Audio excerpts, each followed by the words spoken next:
everybody, it's Janelle Waz, and welcome back to another episode of Treknalysis. So, Threshold. That was an episode.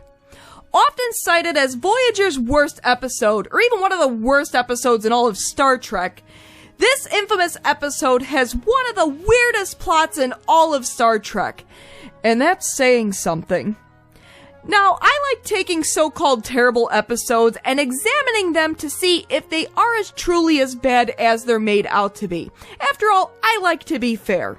But it was during my rewatch of this episode that I reached a rather startling conclusion.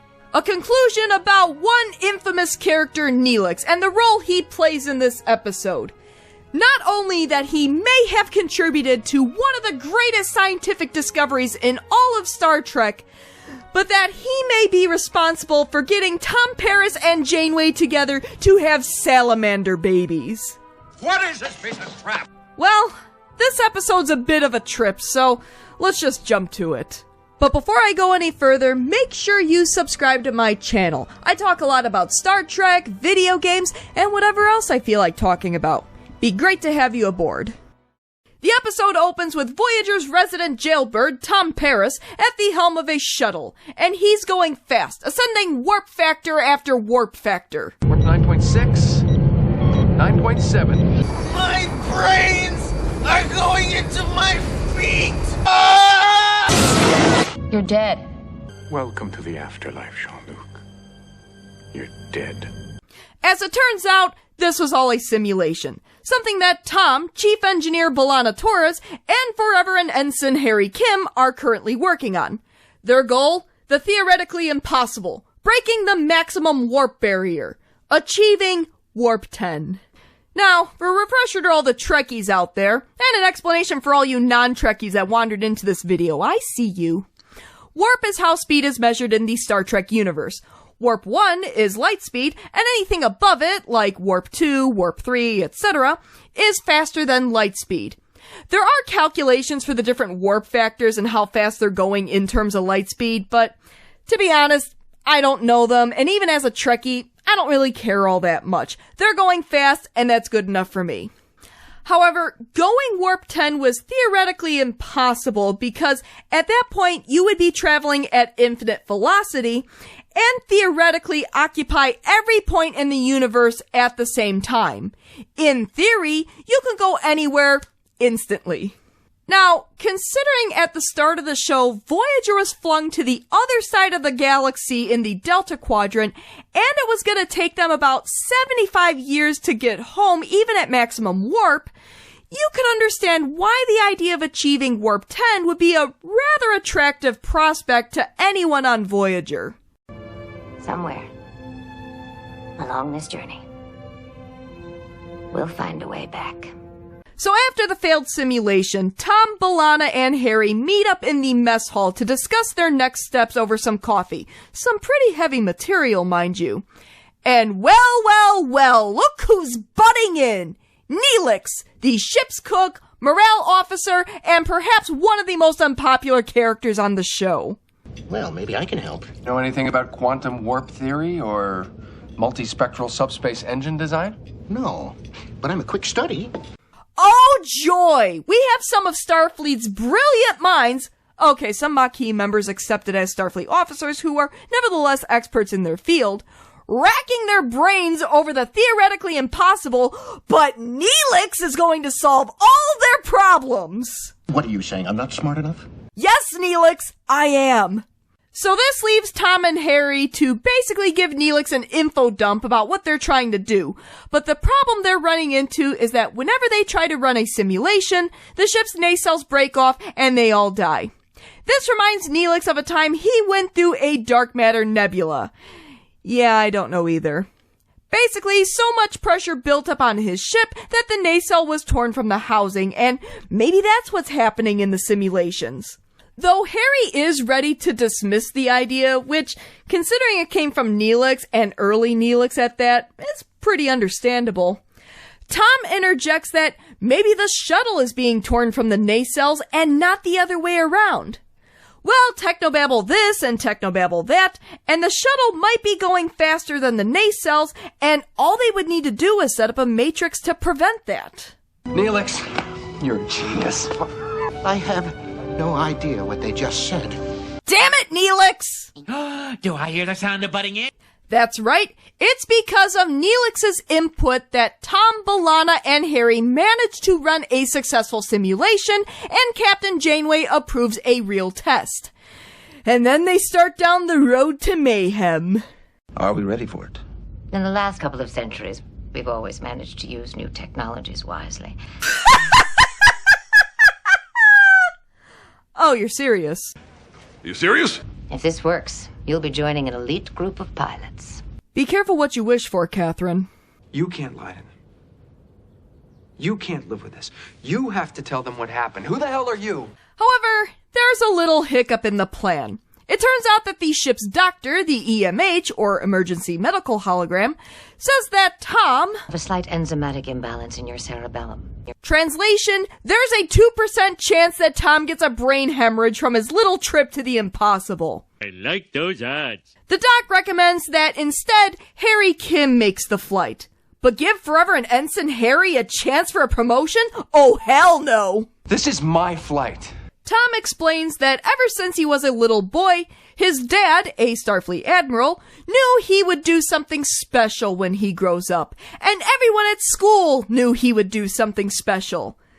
And if by special they meant getting expelled from Starfleet and joining the Maquis only to be arrested a few weeks later, then they would have been correct. Captain, I've never been so sure about anything. Please. Good luck, Lieutenant.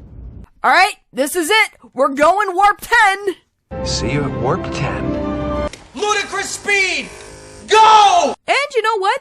Things are going pretty well. Heck, Tom even crosses the threshold without so much of an incident. Until... Yeah, that really was too easy, wasn't it?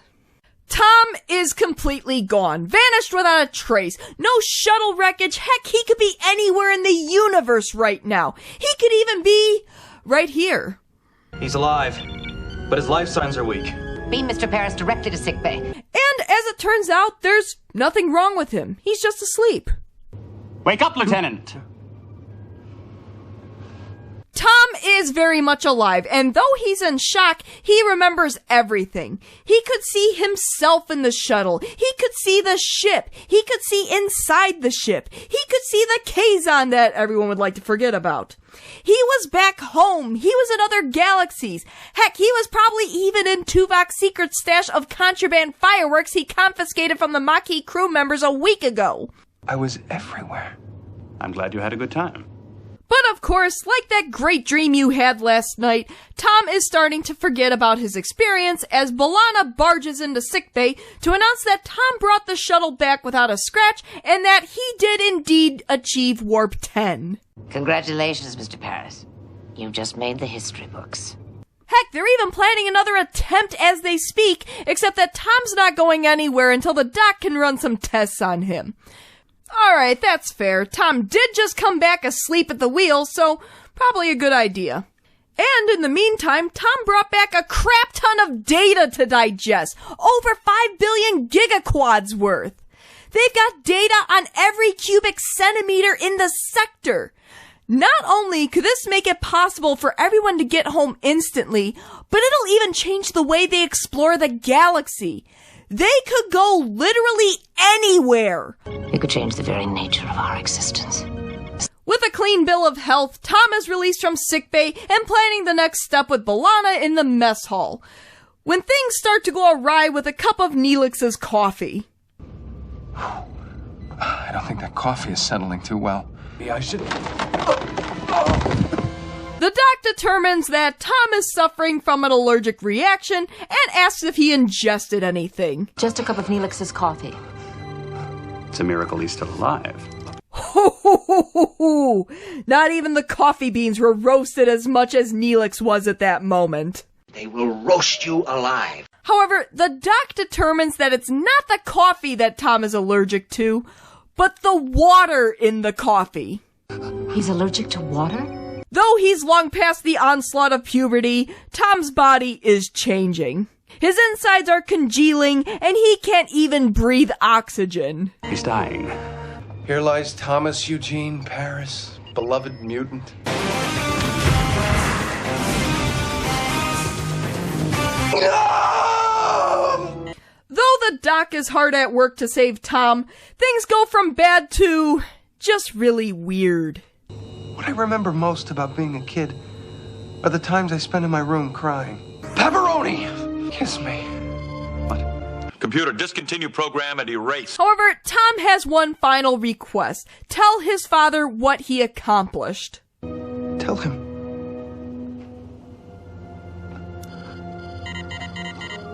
There's nothing more we can do. Though I'm sure Julian Bashir would disagree.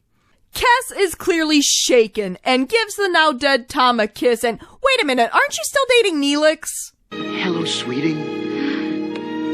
With an autopsy scheduled the next morning, the Doc is up working late at night when he hears something. You're alive. What's happening?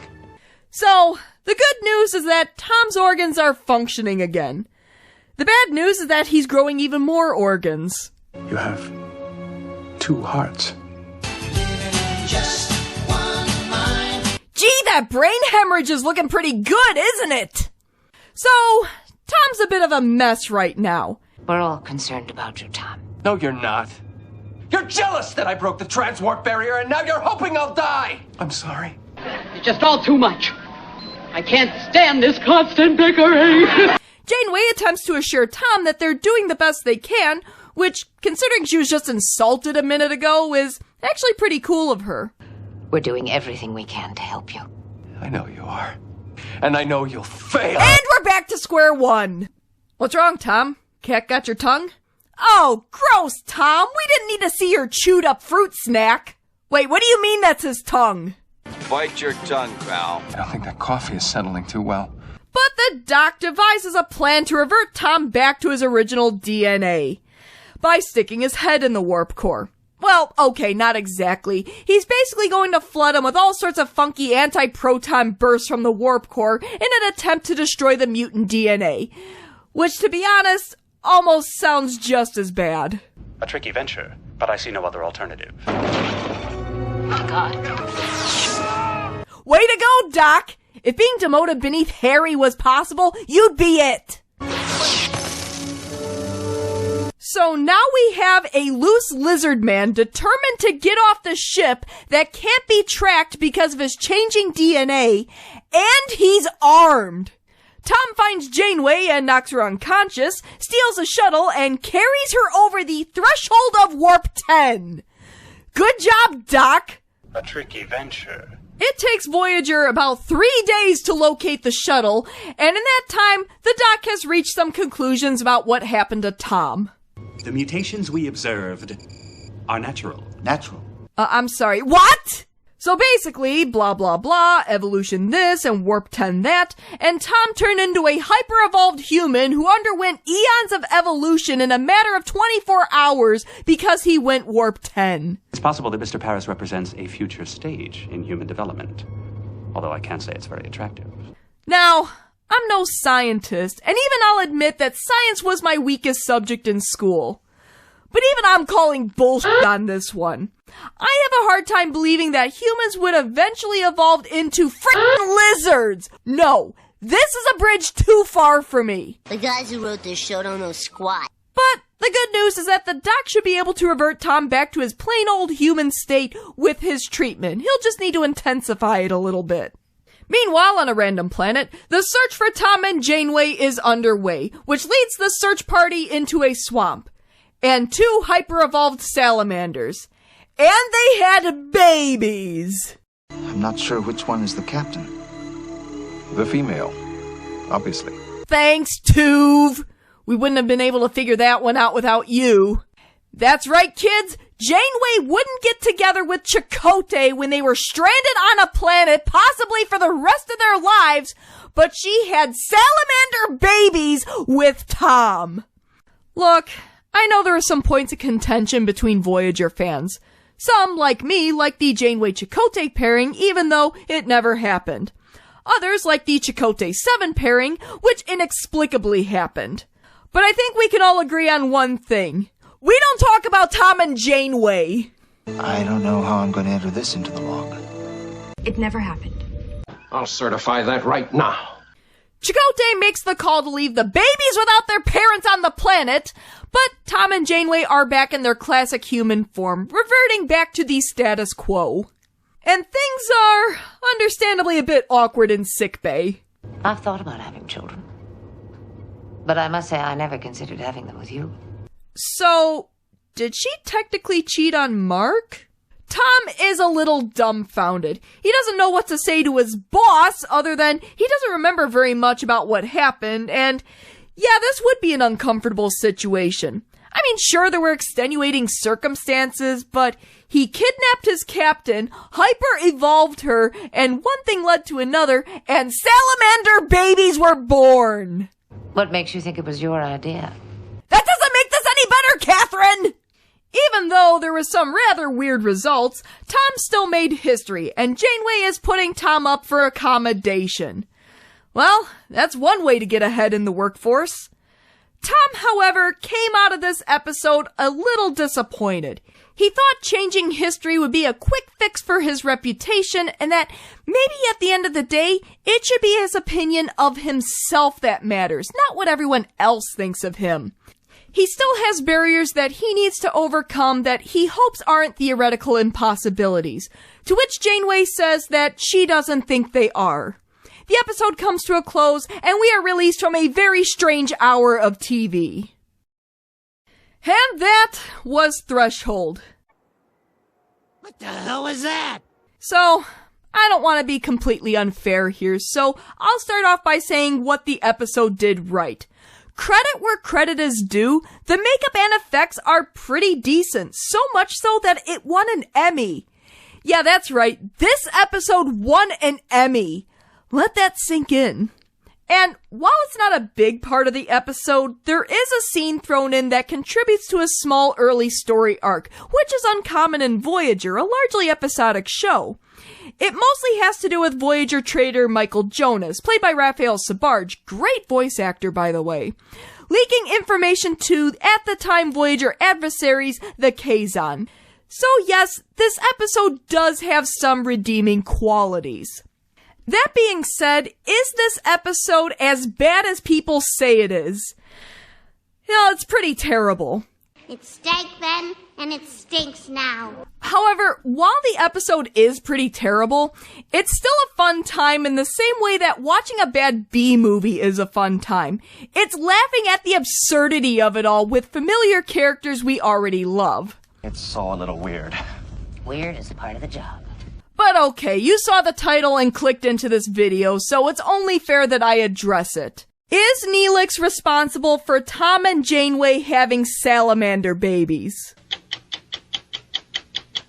Yes. If we go back to the beginning of the episode, Neelix butted his way into the conversation, insisting he could help despite not knowing what they were talking about, and interjects with a story that gives Tom an idea how to fix the shuttle so it doesn't break apart while achieving warp 10, and then Tom turns into a lizard.